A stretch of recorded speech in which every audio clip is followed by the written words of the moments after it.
Oh, hi there. Welcome to another episode of In Hindsight.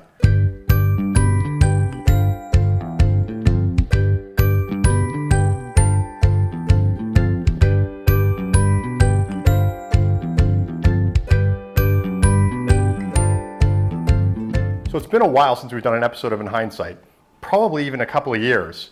So if you're not familiar, In Hindsight is where I take a look at chocolate bars that I've already reviewed, or not just chocolate bars, but it's generally been chocolate bars, strangely enough.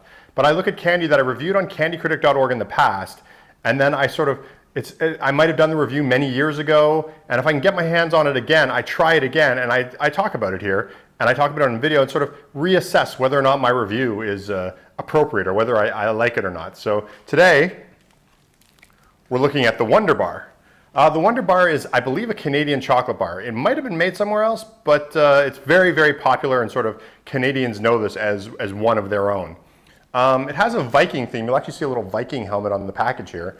And the Viking theme is sort of this strange thing. In the 1980s in particular, there was a huge campaign about associating this with Vikings, probably because of the name Wunderbar, which then makes you think maybe this isn't a Canadian bar, but to be honest, I don't really know where they came up with the thought, sort of where this bar came from and where the idea came from at all. So it's a bit of a weird one, but it is, in my mind, Canadian. If we look at my review I did a while back, it was a few years ago I did this review, some of the things I had to say about it is, this is a great bar if you love peanut butter. I guess you have to be into caramel too, but if you love peanut butter, this is the bar for you. Personally, I think there might be too much peanut butter in a Wunderbar, and although I love caramel, the mix made me thirsty after finishing it. I'm a big fan of the balance and treats, and this bar doesn't have it. What it does have is great ingredients. The peanut butter is crunchy enough, the caramel has a nice consistency, and even the chocolate is fine. Peanut butter lovers rejoice. The rest of us can just enjoy an okay bar. It's been a while since I've written that review, and it's kind of weird because I have really fond memories of the Wunderbar as a kid. There was a couple of years where this was my bar of choice. I would go for this bar every single time I went to the store. Like this was on the top of my list for candy bars. So I find it a little strange that I gave it such a horrible review.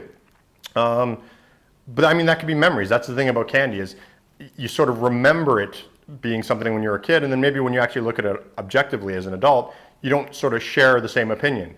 I mean, I do remember it having lots of peanut butter, but I sort of thought it blended a little better, and I thought the way that the caramel was wrapped around it was really a creative thing too. So I'm gonna crack open this Wunderbar. Now the top got a little messed up. Now this is one of the problems with the Wunderbar. As you can see, it got a little crushed, which is my fault. I'll take full blame for that. But this is one of those bars that when it gets crushed, it gets seriously damaged. And it's funny because it gets crushed and you don't see any of that peanut butter I was talking about.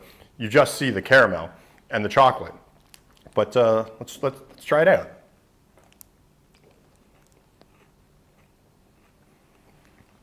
Now there's something in the review I missed. There's Rice Krispies in here too. I think I might have mistaken the crunch from the peanuts. There's like Rice Krispies mixed in here too, because there's a definitely different crunch from Rice Krispies to peanuts. And the caramel, I mean, there's a lot of peanut butter. Don't get me wrong. If you don't like peanut butter, you're going to hate this bar. But the thing is that the caramel is really chewy. And so the peanut butter sort of disappears, and you're left with a mouthful of caramel.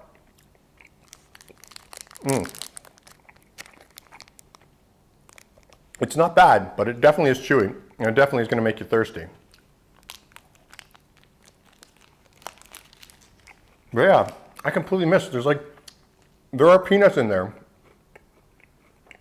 but there's like a Rice Krispie mixed into it too.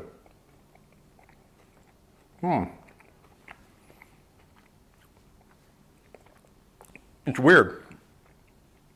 In that review, I mentioned that I didn't really like this bar because of the peanut butter.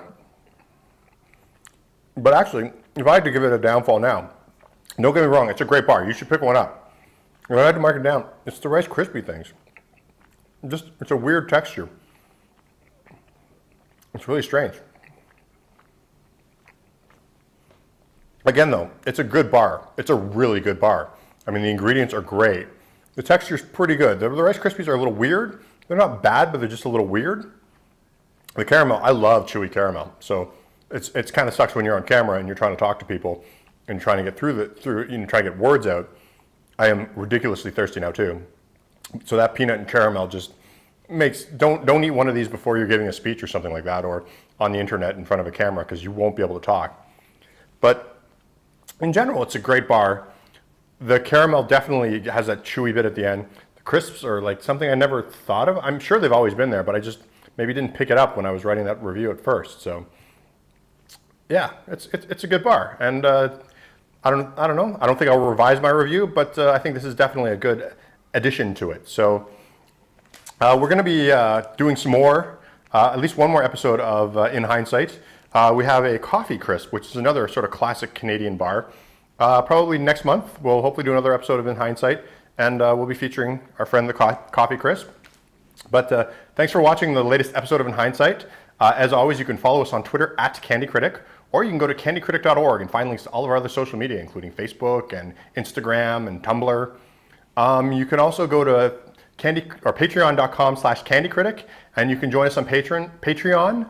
We have all kinds of extra bonus content for all of you patrons out there, including a video every single Friday where we talk about what we're working on specifically, sort of on a day-to-day or week-to-week basis. And we have discounts on merchandise and occasional exclusive videos, including I think I'm going to post one of the bloopers from this video on there real soon. So if you join up, you'll be able to go back and check that out. But thanks for watching us anyway, and we'll see you next time when we do another episode of In Hindsight featuring the Coffee Crisp. See you next time. Bye.